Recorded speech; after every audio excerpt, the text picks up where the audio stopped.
নমস্কার বন্ধুরা, আপনাদের সামনে একটা নতুন রেসিপি নিয়ে চলে এসেছি। চকুলি পিঠে বানিয়ে আপনাদের দেখাবো। এখানে সকালবেলা আতপ চাল আমি ভিজিয়ে রেখেছি, চকুলির ডাল ভিজিয়ে রেখেছি। এগুলোকে শিলে কিংবা মিক্সিতে পেস্ট করে নেব। চালগুলোকে শিলে কিংবা মিক্সিতে পেস্ট করে নেব। এই দেখুন, বিউলির ডালটাকে মিক্সিতে পেস্ট করে নিয়েছি। দেখুন, ঠিক এইভাবে হয়েছে। এইভাবে পেস্ট করে নেবেন, একদম মিহি।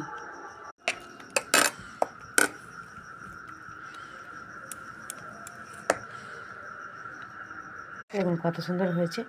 এইভাবে বেটে নেবেন ডাল আর চালটা। স্বাদ মতো লবণ দিলাম। একটা বেগুনের বোঁটা নিয়েছি, এই যে কোনো এরকম। আপনারা চাইলে কয়লানাটাও দিতে পারেন। কিছুটা তেল নিয়েছি, সরিষার তেল। এভাবে ভালো করে মিশিয়ে নিয়েছি। একটা ছোট্ট বাটি নিয়েছি, বাটিটাকে এইভাবে তোলা মেশাতে হবে। এভাবে কড়াটাকে গরম করে এই যে এরকমভাবে তেল দিয়ে চারিদিকে কড়ার তেল গায়ে বুলিয়ে দেবো।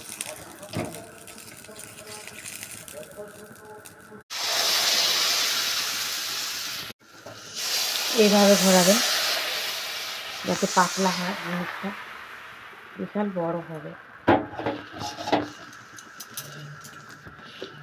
এবার ঢাকা দিয়ে দিলাম।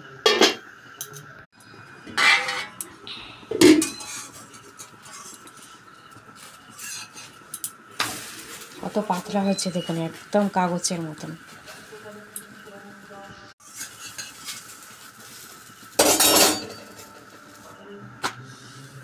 দেখুন একদম পাতলা, কাগজের মতন পাতলা হয়েছে।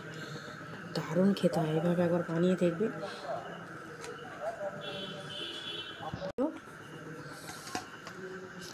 এভাবে পরপরগুলো সবগুলো বানিয়ে নেব।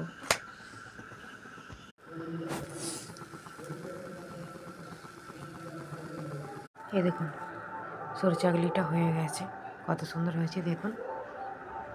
অনেকে তো অনেকভাবে বানায়, আমি যেভাবে সরু চাকলি বানালাম এইভাবে একবার বানিয়ে দেখবেন, খুব ভালো খেতে হয়।